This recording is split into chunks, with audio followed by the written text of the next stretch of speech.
What's up, guys? This is episode 8 of Destination DePottey. I am super over the moon about our guest today. This is a buddy of mine from high school who has one of the craziest stories you might hear probably all week long. If you're from Tallahassee, you certainly know him, and you probably had an opportunity to interact with some of his social media posts and his stuff in the public eye. But this is my friend Josh Adkins, and he is a world poker tour champion, and from the humble beginnings of the 850 in Tallahassee, Florida, has had a crazy story, had all kinds of things. And so really, I just kind of want to shut up and let him go. What really inspired me to have him on was he kind of recently I guess the quarantine was getting to him a little bit and wanted to do something different, and was inspired by some people who do what he does to just kind of share some stories about, his journey in the land of professional poker playing and whatnot. So anyways, I know that he's got some stories to tell, and we'll kind of see where it goes. But Josh, how you doing today, buddy? I'm doing great, Mike. Thanks for having me. It's been a while since I've seen or heard your voice. Bro, it's been a minute. I hope all is well in Jax. Yes, sir. So what I'd love to, I think a great starting point is to start that story that you, just kind of like your origin story almost, like if this was a Marvel movie explaining kind of how it all happened. Yeah. Okay. So I tweeted it not too long ago, probably about a week ago. And what inspired me to tweet it was just a bunch of people in the high stakes poker community had just started posting stories, and people were like super interested in it. Excuse me. And they were like super, like, I mean, everyone's bored. So they're like loving this content that people keep putting out. So, I knew that like a couple of the stories that I had were just so wild, they'd almost seem not real. So yeah, I'll start with a story that like kind of got me going, if you will. It was my first big win. So a little background, like going into that story, I started playing poker when I was 15 years old. I started online poker. My dad put like $50 online for me, and I think I ran it up to like a little bit over around 2K is what I win. So, yeah, being 15, like I didn't get to dedicate a whole lot of time to it just because like I was super in love with the game of football. Like football was like every second of every day, working out 3 times a day to 3-a-day practices over the summer, and what have you. So and that's a big reason as to why I feel like I'm so good at poker is because that's where like my competitive comes from. Our competitiveness comes from, and I'm a super competitive being. So to a science to go play college ball, I find out my doctor's not signing my papers for me to go play college ball, because I broke my L5 vertebrae in my back, and he said that was over. So me being so competitive, I wanted to get back into something that like, I'm good at, but that's still compete. And so that's kind of where I got back into poker. So I'm around 18 at the time. I was about to be employed, or I was employed as a poker dealer at Creek Entertainment Gretna, which is like still my homeroom. That's where I play most of my days. And when you're dealing poker, it's like it for me back then, it really wasn't so much of a job as it was like, I mean, it was entertainment. Like I got to sit there and watch people play a game that I loved so much at the time, and they were paying me $40 an hour to do it. It was just like, so to me, it didn't feel like work. And then once I saved up around $10,000, I thought I had enough money to start professionally, which is LOL hilarious. Kids at home, don't do that. That's nowhere near enough. So yeah, naturally, 8 weeks later, I'm broke, and I was living at West 10 Apartments at the time. And I owe six, which was like the nicest apartments in town for like college kids at the time. Like Yeah. like the retreat wasn't built yet. Like it was just like it was West 10. That was it. Oh my gosh, the West 10 pool, bro. Oh yeah, West 10 pool parties. So yeah, I have rent due in like 2 weeks or something, a week and a half, 2 weeks, and it's like $600 in rent, and I have like $400 in my account. And one of my buddies actually hits me up and he's like, "Hey, you want to play some heads up, like 1-2 no limit, like blah blah blah?" And I'm like, "Sure." So I went 1,500 off the guy, and I remember coming back to my apartment. I was living with Evan DePottey at the time. What a guy. And side note, Josh, Matt for somebody who doesn't know, heads up, no limit 1-2. Help make sure everybody understands what that is. Okay, so most people that play cash games play like full ring games with like 7 to 9 people at the table. Right. So heads up is literally you're playing one other person, and it's just you two battling. And it's like a lot of the bigger names in poker, like the Daniel Negreanu's, the Doyle Brunsons, the Antonio Esfandiari's, like they'll tell you that heads up, no limit hold'em is the purest form of poker. Yeah. Yeah, we're playing heads up, which is a game that I just like. I think I have a huge edge on almost anyone I would play. I wouldn't shy away from playing anyone heads up above that. There you go. I don't you heard it here first. I have an edge over everyone I would play, but I wouldn't shy. Yeah, I'm not scared. All right, so but yeah, there's a lot of variance. I ended up on the right side of that variance that day, thankfully. Because now this story gets sick. So I went you picked up off the guy. $1,600, and now you can pay rent. Right. So I can rent now. And I remember coming back to my apartment, and Matt Hodges was actually there too. And I remember telling him, like, because Hodges was just starting to get into poker around the time. And I remember telling Hodges and Dupree that day that I was going to have 10K by the end of the week, that I was going to run this 2K I had up to 10,000 and be back to where I started 8 weeks ago. And they were like, "Do it, dude. Like, you got this." And it literally happened. Like, this was on like a Monday or Tuesday. And by that Friday, I had 10,000, just winning, like, just crushing Gretna every time I went. And I was playing like, I don't know. I loved the game a lot more back then than I do now. So I was probably playing 40 to 70 hours a week, like easily, I would say. Yeah. That was a time when I had started to pick up poker a little bit myself. Was around that time when you went through the 8-week thing. We spoke probably. It was probably like 4 or 5 weeks after that, after this win you're about to get to in this story. Right. And I just saw you won, you put it on social media, which I think the social media du jour at the time was all Facebook. And you were just kind of talking about your journey, how you were like, "Man, I was literally looking at like having to call mom and dad to ask for $200 to make rent versus now turning that into this." And I was like, "Hey man, you obviously played so much more poker than I have. I'm incredible at like poker nights with the boys, but anytime I go to Gretna, I feel like I can't win a hand." And I was like, where do I start, bro? Like, just talk to me. Because we were a lot closer to high school at this time. We're only 1 or 2 years out. Right.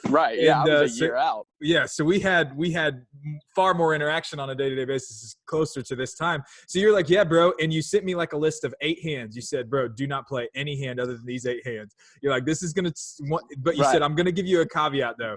This is like, if you really want to like really develop this, sharpen this sword and make this a real skill, just know, like, I literally just lost $10,000 learning to play this game the right way. So if you're willing to do that, you need to come hang out with me, when you're not working. If you're not willing to do that, play these 7 hands and tell me how it goes." Exactly. So I just remember going, bro, I'm trying to remember. It was early days of smartphones. And I had, one of those small droids, and I had your text as a screenshot, so I couldn't click off of it, with just those 7 hands. And I had I had it on my lap. I can tell you the 7 hands I probably sent. I'm sure aces, kings, queens, jacks, tens, ace king suited, or ace king off, ace queen suited, and maybe a pair of eights in there too. It was either a pair of 8s or a But pair of yeah, 7s. that's awesome that you remember But I that. had the freaking screenshot on my lap, and the dealer at one point was go, "What you doing over there, man?" And I was like, "Nothing, just like don't worry about it." It didn't go so great for me. I didn't have That's enough to hilarious. But anyways, I figured you would enjoy that from my side of things in this timeline. So anyways, go ahead. So now you did what you said you were going to do. It's Friday. You've got freaking 10 grand or whatever day it was. You got it. Yeah, we've got 10 grand. So a buddy of mine was he was telling me about this tournament series that was going down in Florida. And in Florida, you can be 18 years old and play poker, but you have to be 21 to gamble. Like blackjack, stuff like that. And so I was like, well, I'd really love to go down there, not for the tournaments necessarily, but for the cash games, because the tournaments bring in whales that play cash game. And when I say whales, I mean guys that have money who clearly aren't professional poker players. That's like the best way I can describe it. So, so I wanted to run this 10K up to 15K so that I could leave 5K at home just in case like I go broke down there. I'd still have some money for bills, have some money, like to get back in the game, like just some SOL money, if you will. Mm-hmm. I wasn't gonna go unless I had 15,000. And let's say the last day that I was gonna go, I remember exactly the dates, but let's say it was like a Tuesday, and by now it's like Saturday, and I still have like that 10,000 or whatever. So I wanted to win 5K more, and then the Monday before I was going to go, if I went 5,800 in a pot limit Omaha game, which is the game that I primarily play the most. It's a pot limit Omaha. Everyone knows Texas Hold'em. You get 2 cards. There's a flop, turn, and river. So pot limit Omaha is a game where you get 4 cards and 2, and there's still a flop, turn, and river. So there's a lot more action. There's a lot more gamble. There's a lot, but it's still statistics. But a lot of people, like a lot of whales, if you will, love to play that game because of the amount of gamble that it has. So, I win 5,800. So now we got to 15K, and me and my girlfriend at the time start driving down, make a 7-hour trip at like 4 a.m., get to the place at like 10 a.m., and start playing poker, and was there for about 4 or maybe no, I was there for like 2 or 3 days, and I had won around 20,000 playing pot limit Omaha in 2 or 3 days. But I was even on the trip because I had been using the fake ID that I had to play blackjack. So I was just being a degenerate.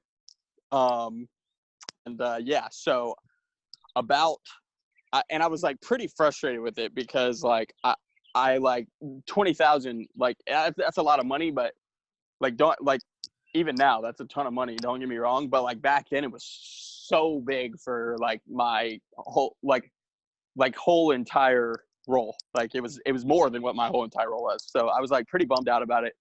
And then so I think it's like day 3 of the trip, me and this guy who I really look up to in poker. He's a beast of a poker player. He actually just got first in the last tournament that I played live. He won it for like 540,000.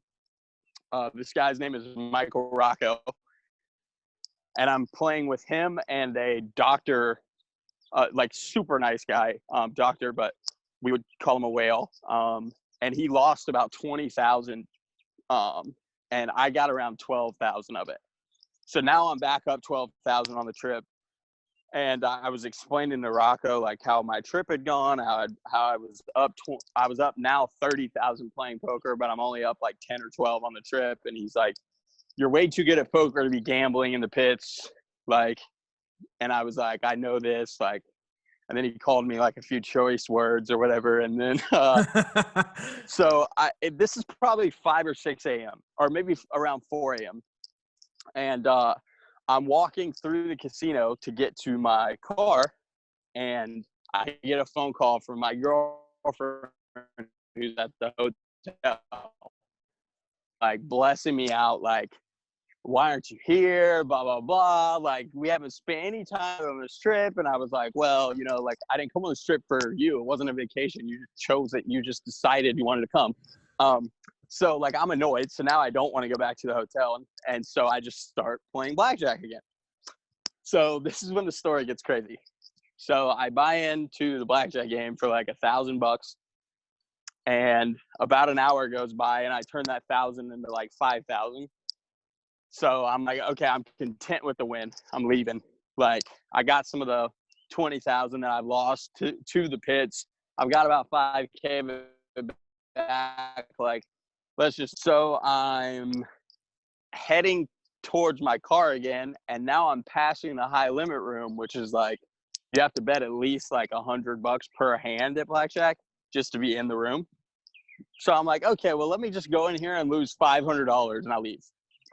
And that never happened. I turned that 500 into like, I played for like 10 or 12 hours.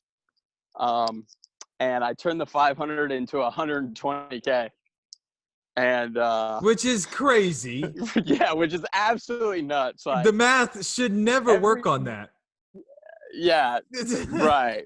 So the dealers, the floor people, they were all like, I've never seen a run like this. Like, they've obviously win more than that, but from 500, I mean, I 240x my money. Like, that's like pretty tough to do.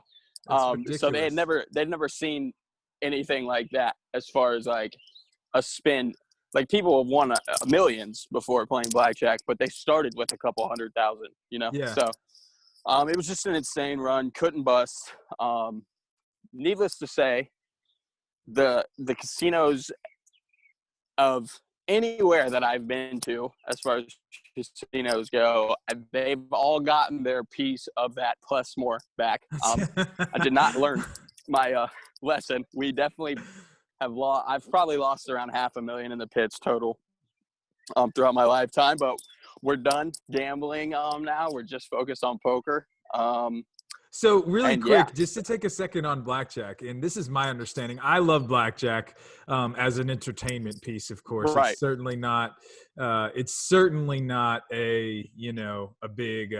It's not a money making venture. It's something to do for fun. And if you play by the book, my understanding is, and you can tell me if this sounds right to you, but if you follow the rules exactly, and of course if you're playing with other people, they have to follow the rules exactly as well. But then your odds are literally like 48, 49%, so it's almost 50-50 if everybody follows the mathematical rules. Okay. So, all right. Correct. The problem is knowing. So there's a book that tells you it's basic strategy blackjack, and it tells you what you should do. Like if you have 16 versus a 10, you should hit, right? Yeah. But you only get to become a favorite against blackjack if you can count cards, because then all those things, like, so if you're not counting, like actively knowing the count of the deck, you'll never be a favorite to win. You're literally lose it. But yes, you are correct. If you're following basic strategy, you're around 48.7%. But I mean, that would be like you and I flipping a quarter all day. At the end of the day, it's going to land on heads and tails the same amount. But every time it lands on heads, I get paid $52, and every time it lands on tails, you get paid $48. Who's going to have more money? And that's me. Like, so. But yeah, at 19 years old, were you counting on this one? Did you know how to count at 19? No.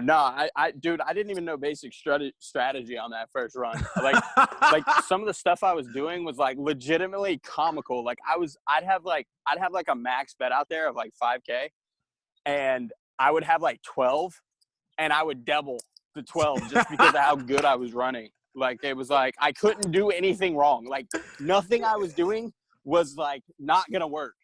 Like, it was insane. I was playing double deck blackjack, so there's only 8 aces in the whole deck, and there was a shoe that I started out. I was betting 3K at the time whenever this happened, and the first 3 hands I get dealt blackjack for 4,500 each. I make like 13th right there. Bro, It was like, I've only hit triple blackjacks. Like it can't be put into words. That's amazing, bro. That's so crazy. So this really was. I know before that you'd spent, between 8 to 12 weeks, really grinding, playing a lot of poker. And that was also something you told me in that conversation. You were like, bro, I play poker just like you work 40 hours a week. I play poker at least 40 hours a week. Like, this is a full-time job for me. That was a mind-blowing thing to me when you said that. Like, that to me, when I hear that, because people, first of all, I think that people have a lot of, in anything in life, people have a lot of, thoughts and preconceived notions about things. And I could guarantee you, I would say that the vast majority of people probably were in the camp of thinking that I was in, and that, the life of a poker player is nothing like that. The guys you see on TV, like, you would never imagine how many hours they put into it, which makes me think of a quote by Michelangelo. And I would be interested to see what you think about this. There's a quote by Michelangelo, the guy who did the Sistine Chapel. And he said one time when somebody was admiring his work, he said, if you knew how many hours I put into this, you'd be far less impressed. And pretty much everything in life, I found that to be true. The truly great at stuff, it's like they've got a lot of time invested in it. And yeah, I mean, I could say confidently, without a shadow of a doubt in my head, like the year 2013 and 2014, I was like huge into playing online, and I absolutely crushed those 2 years online poker. And in those 2 years, I saw more hands online than people see their entire lives playing poker. Like, if they were to just play live poker, I'm talking about playing 12 tables at a time, for 10 hours a day. And it's just like hand after hand after hand. It just, like, the hours I've put into this game, that's what was so special about the Win and Jacks, because like I said, I don't play tournaments, so people don't, like, if you were to Google me before I won that tourney in Jacks, like, you see my live earnings on tournament poker, and it's like 27,000 in earnings before that, and that's just simply I don't put in the volume, because tournament poker and cash game poker are just two totally different things. But yeah, so for me to have that win and to do it in that field, and to finally get I don't know, like, my parents to get it, and for my friends to get it and understand that, wow, this is a huge ordeal. That was more gratifying for me than the money could ever have been. And it's not even close. That's a really special thing, man. Because I knew it was inside of me, and my close poker friends, they knew that the ability was inside of me.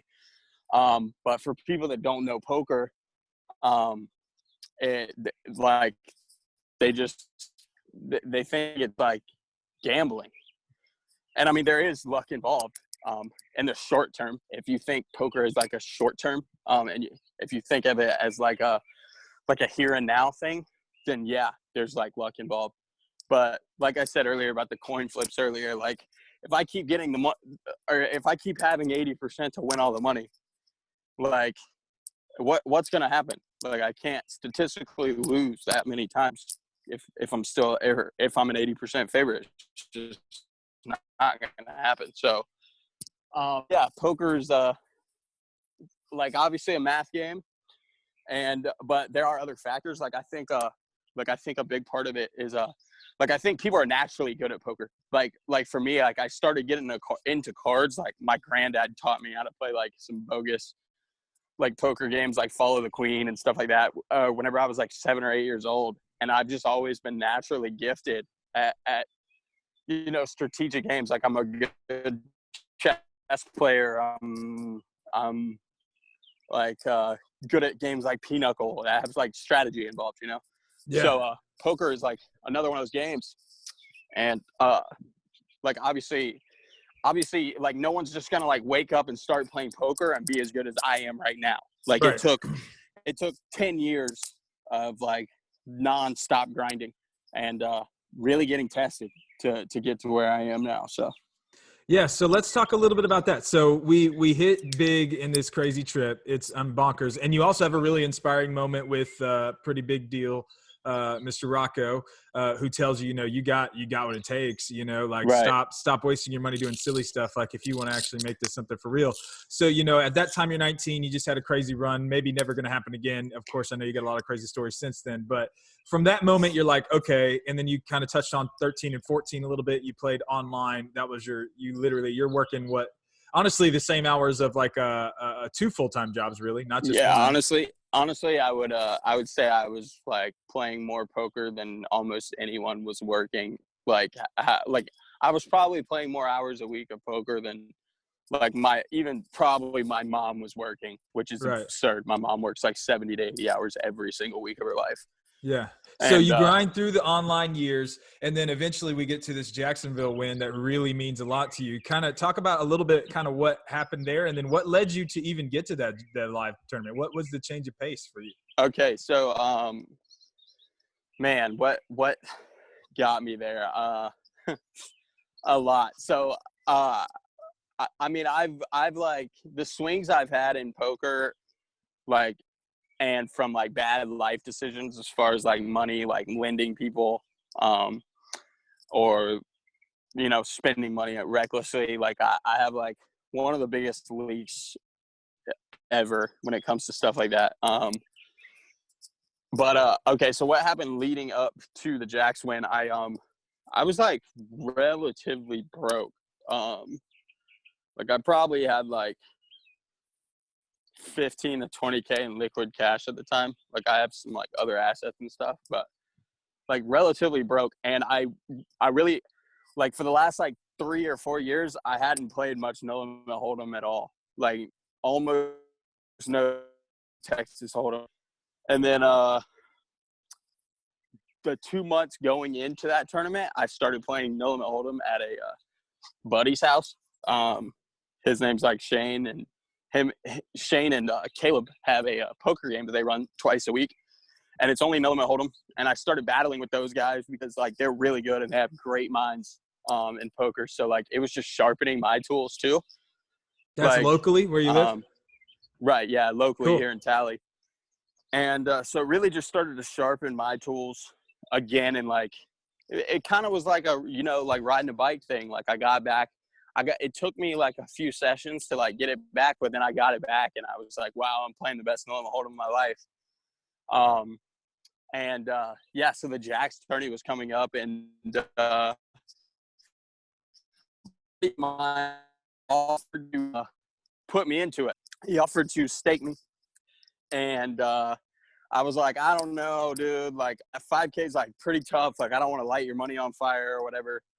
And so staking means like if someone puts up the money and then there's a profit split of the winnings. It could be 70%, 30% his way. It could be 60-40 his way. It could be, I mean, if he's super generous, it's 50-50 and y'all just split the profits evenly. So, and I was like, I don't know, like that's a pretty tough field. And then he kind of gives me the, you know what? Yeah, you're right. Like, never mind. I don't want to do it. And so like, whenever he says that, I'm like, yo, like, I can do that, this, dude. Like, I was like, bump that. I'm playing now. I'm playing. Like, I'm playing on my own. I'm not getting staked. Like, this is gonna be my win. I'll sell like 25% to like some homies. And so I reached out to like Caleb, Shane, my really good friend in poker, Dusty, and 2 other guys bought like little chunks of me. So I sold like 23% or something. So I had 77% of myself going into this tourney. And I just and how much did you have to buy in? How much was it? It was a $5,000 entry. $5,000 entry.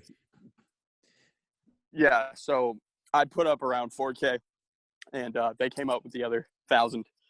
And yeah, I just it was a 4-day long tournament, and I literally played the best poker or no limit hold'em I had played probably ever. The hand that like when we were 3-handed, the favorite to win the thing when we were 3-handed for sure. The other Josh that was at the table, I just absolutely owned the dude with 2 aces. And like I like knew he was gonna spaz. So yeah, like everything, like I just like kept visualizing myself like holding that trophy up and like how much it meant to me that like my parents were there, and like dude, it was so wild. Like the night before. All right, so the unofficial final table, when there was 9 left, Joe McKeon, who won the World Series of Poker main event like 3 years, was still in the tournament, and he's an absolute beast. Like, dude is yeah, you got to run hot and get lucky to win tournaments. Like, anyone who's ever won a tournament will tell you that. But this guy is like the real deal. Like, he is a god. Like, he is like a poker god. Like, just that simple. I mean, so he's a robot. The like, phone kind of cut out a little bit when you said it. This guy won like the World Series of Poker main event in Vegas that's on TV and everybody can watch 3 years ago. Yes, the one that's on ESPN. Yeah, Joe McKeon. Which is like what, $1 million? He won the big one. No, it's like $9 million. $9 million. Yeah. Okay. Yeah. So it's like PGA. All the millions of dollars. Yeah. He like money you don't have to work again. Like money. What is the buy-in to that tournament, Josh? That buy-in's 10,000. And that seems low for such a huge event. How many players play? So around 6,500 to 7,000 people enter it. 7,000 people all come in. So there's like 70. Yeah. Sweet Jesus. So there's about have 70 you million. Have you played the World Series of Poker? So I've played different World Series of Poker events, but I haven't played the main event. No. This year was actually going to be my first time playing it. And then Corona. But yeah, and then Corona. Okay, Crazy. so anyways, so this super baller, this lowercase G God King, yes, lowercase G is in the tournament, and you are still like, you're picturing the trophy, man. Your mom and dad are here, like you're like, I can totally do this.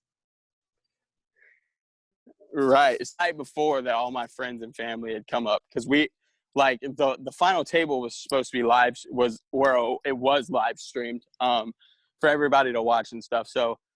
Like, there was no need for them to come yet. But I remember going on dinner break of this tournament and just, I couldn't eat. My stomach was turned upside down. And I remember, like, going outside of the parking lot and, like, just trying to get some air and, like, breathe. And I just couldn't. Like, it was like I got all these, like, emotions, like, that all hit me at once. And it was like I was, like, almost having, like a anxiety attack. And I've never been that dude ever. Like, when it came to crunch times in sports, like, I was the one, throw me the ball, like, that was me. But, like, in this moment, I just, like, was almost crumbling. And I called my mom and dad, and I was like, hey, we're still in. And they could just hear it in my voice. And they were like, are you okay? And I was like, honestly, I don't know. Like, I'm feeling so many different things, like. And then I just kind of started to break down a little because, like, I knew, like, no one in the room wanted it as bad as I did. Like, and that's just the thing. It's like no one wanted it as bad as me. And I don't care how bad they wanted it. I wanted it that much more. Yeah. And I just, like, felt it because, like it was like I wanted to I didn't want it for the money. Like, the money meant nothing to me. Like, literally, it meant nothing. It was just that, like, I wanted to show everyone that, like, this isn't a joke. Like, this is, like, a real thing. This is how I've made my livelihood for the last 9 years. Like, so, yeah, that was that's kind of how we got into the Jacks thing. Basically, someone telling me I couldn't and me just doing it. Bro, I can't tell you how much I resonate with that. Yeah. Like, the number one way to motivate me is tell me I can't do something, right? Like, or not to do it, like, right. And that's been helpful at times in my life, and that's obviously hurt me. So anyways, back to your story. So this is you're really having a serious attack at that time. How many people were left? You say 9? There were 9 left. Yeah. Okay, so you're on dinner break. You got 9, and you're like, you call mom and pop, and you're like, guys, I don't know what's going on, but I'm losing it right now. And then you go back from dinner break, and I just get, like, this absurd run of cards where, like, it was like the ultimate heat check. It was insane. Like, and like, they were just all, like, the most perfect spots because, like, like these guys, they were probably like Googling me, like I said earlier, and seeing that I had like 27,000 in live earnings, and they were like, yeah, I'm gonna like just pick on this kid. And I was like, I wasn't having it. It was like, and the only reason I was able to do that is because the money didn't mean anything to me. Like I wanted to show them that like I can play with any of you. Like, and I did. And like, I don't know, it was just so fulfilling. To be like knowing my name is in poker history for the rest of the time. It's just like, that's the dopest part. So what was the win on that tournament? First was 331,000. That's unbelievable. Yeah. Unbelievable, bro. Absolutely just nuts. The kid from Tally, man. Yeah. just wrecking him. 850. Bro, that's amazing. So after that, a little question, just a clarification. That tournament like that, how often do tournaments like that happen? Because that's a pretty huge tournament, you know? Yeah, so the WPT has they have a tournament series that travels across the country at various stops. And that one was in Jacksonville. They pop off probably the poker tour. They have a tourney that size probably around once a month, I would say. Okay. So there's and they're all pretty much the same kind of set of $5,000 buy-in. Yes. Between some of them are 2,500, some of them are 3,500s, and some of them are 5K, and then the biggest one they have is 10K. Gotcha. But yeah, so a little bit. I think probably around 15 a year is what they do. 15 per season. And then at the end of the season, they have a tournament of champions, which I want to see too, because you have to be either a champion that year or a champion in a previous season of the World Poker Tour to be able to enter this one, and it's a $15,000 entry. And that was supposed to happen at the beginning of the World Series of Poker this year. It goes from May 29th to June 2nd, but we're not going to be playing that one, obviously. So, yeah. I think they're just postponing it. So aside from the obvious emotional and just the meaningful side of the Jax win, what's been going on in poker in your life since then? Is it back? I mean, obviously we know Corona kind of grinded a lot of stuff to a halt, and obviously we know you're playing online because that's your just all day, every day. Right. But I also kind of want you to touch a little bit on not just like what your poker grind has looked like. And I know right now we're kind of biding our time till the world restores to normalcy. But talk about how that's a little bit different from what you expected. But also, you mentioned like you've grown up a lot over these years, like you were extremely, like many of us, and I've got so many stories from a past life of just being an idiot, really before I rededicated my life to Christ, of just being an idiot, just blowing money like a retard, just doing the most silly things all the time, giving people money like expecting it's going to come back when it absolutely never is, just all kinds of stuff like that. So talk about, that was your largest, right? That was the largest single sum you ever received at one time, right? Yeah. So I've had more money than that one other time. But yeah, at one time, that was the largest I've ever received at once. So what's it been like since then? Talk to me about that. Okay. So since then, I got a little bit of a tournament bug after that, obviously. So like I traveled a bit for like right. So like I traveled a bit for like the next month and a half or two. Like literally living not in Tallahassee, Florida. Like that's where I was just never home for like 2 months, and grinded tourneys. And then I was like downswinging in tournaments, like losing hands that were just like laughable on anyone. But yeah, rerouting and going back to cash, and since then, and they're going well. Like cash games are, I live to put people in tough spots, and cash games is just easier to do it because like you're a lot deeper and you're more big blinds like effective, so it's harder for people to just call off with one pair. As in tournaments, you can just call off with one pair, and yeah, so I got back into cash games, and then here recently I was just taking a couple months off because trying not to get burnt out before the World Series of Poker. But then now coronavirus has canceled that, so won't be going. So now I'm just getting back into things, playing online, some studying all the time. If I'm not playing poker, I'm either playing Apex Legends on PlayStation 4, watching or am period. Like The phone cut one of out those again, three Josh. She things. said, if you're not playing And poker, you are playing PS4, playing if Apex. I'm not playing, yeah, playing Apex, PS4, studying poker or watching Netflix, and that's it. That's Nice. like all life is now. So yeah, we've grown up over the past few years. Stopped partying as much. Stop being foolish with money. Like I'm probably owed close to $250,000 right now from guys that, I mean, I won't say I'll never be, because some of them might pay me. There's a kid that owes me $20,000 that he could hit the lottery tomorrow for $100 million and he wouldn't pay me the $20,000.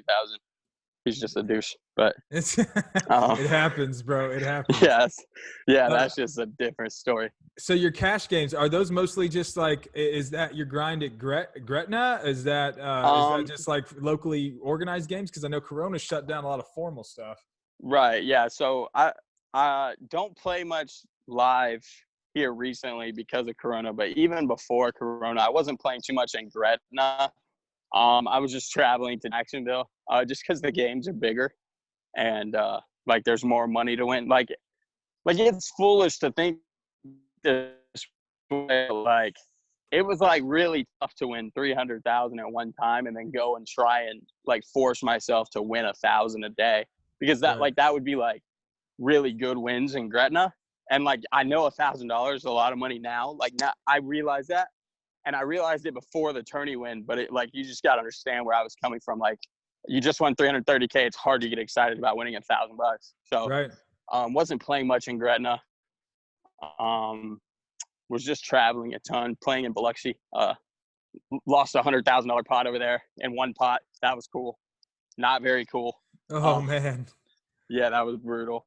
But yeah, I mean, just like back to the cash game. Right on, right on.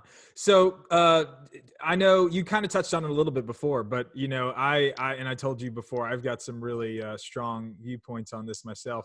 But like you know, coming up, being raised in a strong Christian household, going to a private Christian school, when you started diving into the world of poker, was there like a little bit of a wrestling with your faith at all? Did you have to feel like some people were maybe judging you for it? Some people were kind of just casting a blanket label on like, no, that's just gambling and it's sin and you can't be doing it or whatever. Like talk about like your understanding of that and how that's grown over time. So I mean, my parents, like my dad has been an associate pastor for like almost my entire life. And like my dad, we used to play like cards with my dad and stuff, my granddad. And so I knew he knew that poker was math, and I never felt judged whatsoever from my parents. As far as like, and they still support it like 100%. They've seen what I've done. They're on board like 200%. They always will be. That's awesome. And that's just because I'm blessed in life to have the parents I have. Like I could have been anything, and they would have supported me always.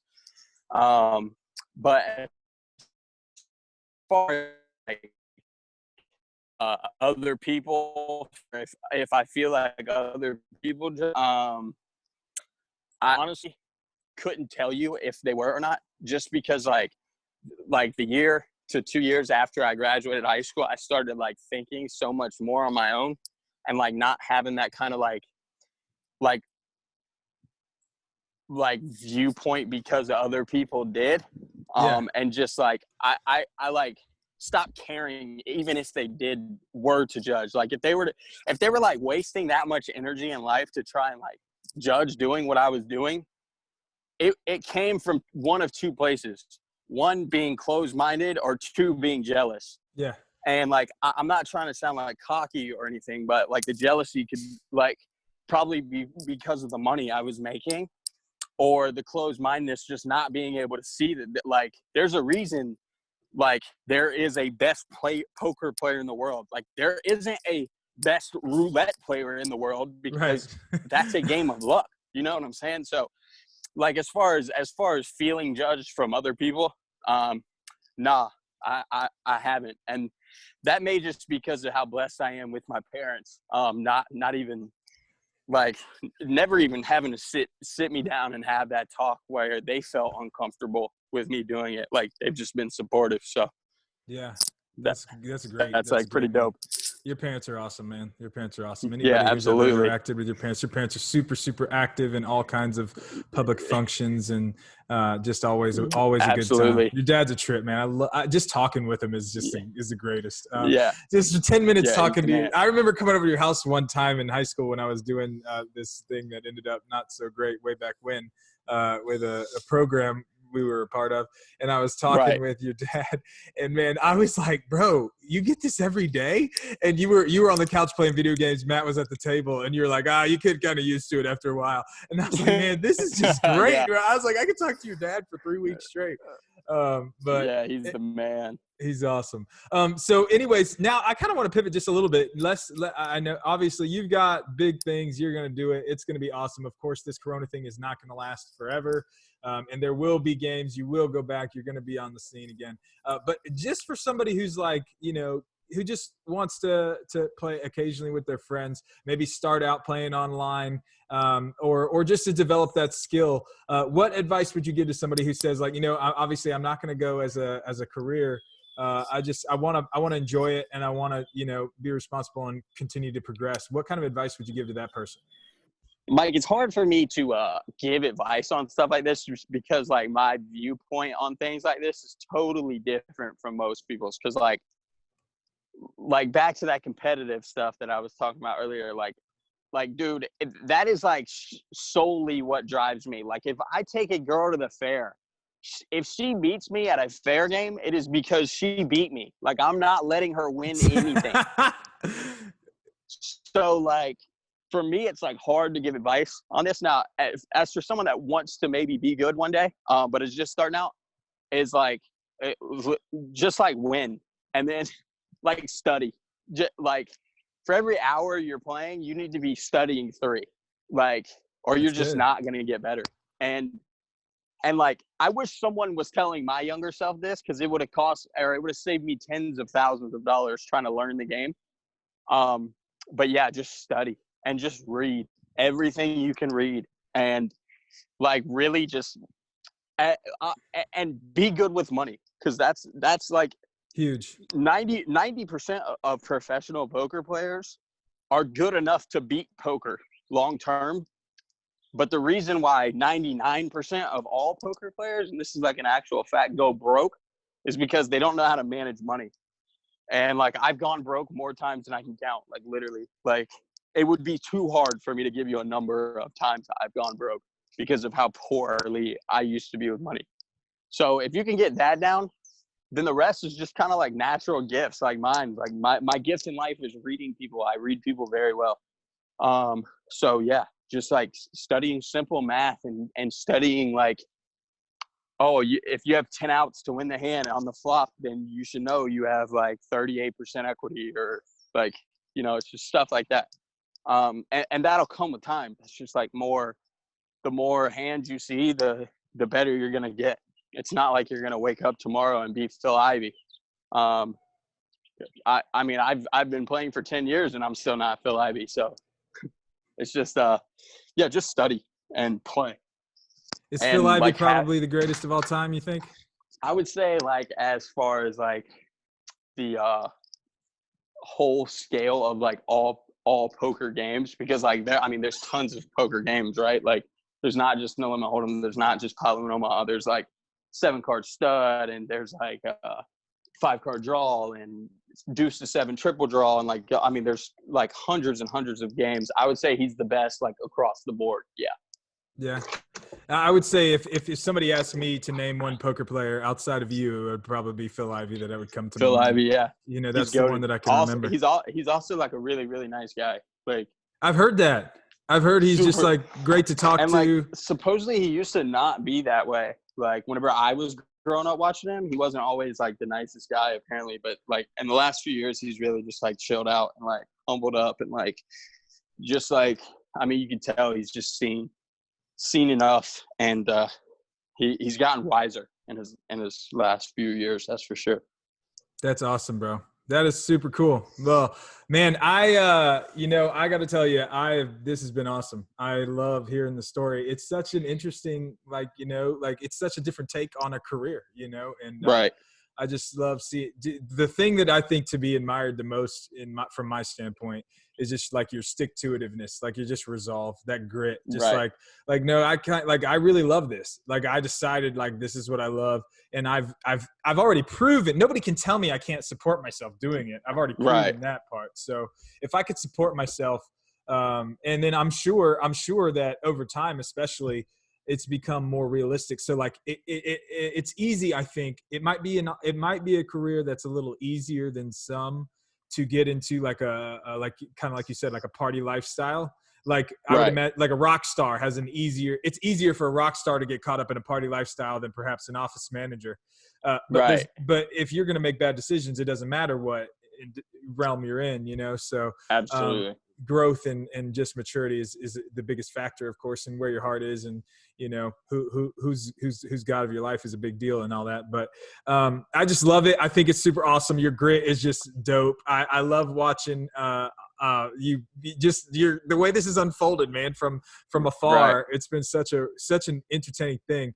I want to write the movie if there's a movie being written. But, that would be dope. If we once I sell enough insurance that I can take like 3 months off, I'm just gonna come hang out with you for 3 months and write the movie. So, anyways, that'd be a good one. We'd probably pack at least a couple of theaters. Yeah, who if we wrote the movie, who's playing you? Oh man, like what, famous actor? Yeah, who's playing you? I gotta go with like, dang. I mean, I think Jesse Eisenberg would do great. Dang, Jesse, okay. I think Jesse Eisenberg would do great just because, like, I can imagine the tone of the movie being similar to like The Social Network, and I think he killed The Social Network. Yeah, he did. I think he killed that. So that was where my mind went.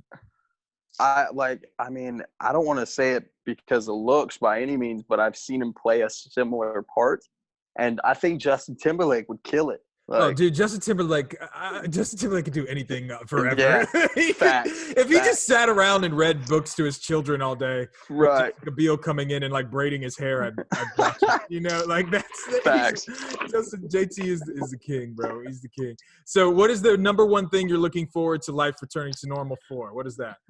I mean, it's got to be live poker for sure. Yeah, that's like beyond a shadow of a doubt. And football season, obviously. Like Florida's got a good chance of running it this year. Great recruiting class, baby. Right. Great recruiting I'm excited class. to be back, part of the dominating SEC conference. Like, we're back on top of that thing. Like, probably going to be Georgia this year, but, like, hopefully there's a football season. So I think there's going to be a football season, bro. You heard it here first. There's definitely going to be a football season. You want to see riots in the streets? Take away football. Right. It's like, it's all fine and well when we're missing the NBA, which hurts my soul. But, that's not going to vibe with the most of America. You know what I'm saying? Yeah. Football season's a must-have. You want to talk about that would change the world. That'd be crazy. Yeah. So, anyways, Josh, are you single right now? Are there any ladies in your life? Oh yeah, I've been single for like 3 or 4 years. Probably will never date again. But probably will never. That's like, it's got to be a really mature woman who understands. I just don't like who I am whenever I was in a relationship. So we're just gonna, chill. I'm not turning anything away, but like I'm not looking forward either. Like I'm not out here trying to like get wifed. But I mean, if it happens, like maybe. That's the most important thing. Honestly, I mean, in the Bible it says, don't chase after anything, chase after God. If you chase after him, he'll add everything to you. Matthew 6:33 is huge, man. Like people always chase stuff, and really if you just chase him, he's got you. So, bro, I know you know that. Josh, thank you so much, bro. I would love to get together when this craziness ends. If you come over to Jax, man, you got to let me know. If you're coming over here with regularity, I will come just to watch you. I'm in Jacksonville all the time. That's what I gathered from what you're saying. All the time. We'll do it. Yeah, because I know Right, that I yeah. could I mean, learn. I have like a safety deposit box over there in the poker room. Like, yeah, I'm there all the time, like just Yeah. playing. So And you're usually at the one that's not close to me, right? The one right up off on. Okay. Monument. It's just Okay. so much nicer. I'm sure, dude. Trust me, I don't have a lot of faith about the one close to me. It's But actually the biggest poker room in, if it's not America, it's in the Southeast, really, like part of America. wow, Yeah, like pure poker room. Like it's massive, dude. It's like, that's really cool. I I haven't mean, even it's popped in. huge. Yeah, Yeah, but I'm a big time sponge. I learn really quickly, and like you, I mean, people are my skill. I've always been people. People I always get. right, That's why growing up, like as a kid, it got to the point where I wasn't even invited, to poker nights right, anymore because I just was mentally being very manipulative and right, strategic. That was all I was doing. It didn't matter what cards I had. I just right. Exactly. like, Yeah, when you're playing poker, you're not playing those cards. You're playing yeah. the person. But I could get better at the cards if I want to actually grow as a player. But anyways, not about me, bro. Thank you so much. It was an absolute pleasure. If you are watching this and you like this, follow Josh. How can they find you on the Twitter, bro? Twitter is Josh P Adkins, Adkins. Josh P. Adkins. How else can they follow you? Instagram is Joshua_Adkins6. There we go. And then like Facebook me. We probably have a mutual friend on Facebook. There I got go. so many friends on there. It's just ridiculous. So He's Googleable. He's gonna have a lot of us. Google me. Awesome. So that you heard it from him. If you want to follow up on his journeys, check out find him on Twitter, find him on Instagram. And if you like this video, let us know. Drop a comment, maybe ask a question, reach out to Josh. I'm sure I'll love to have you on again, brother. And it was so good catching up with you, my man. Yeah, dude. Thank you so much for having me. Absolutely, guys. See y'all later.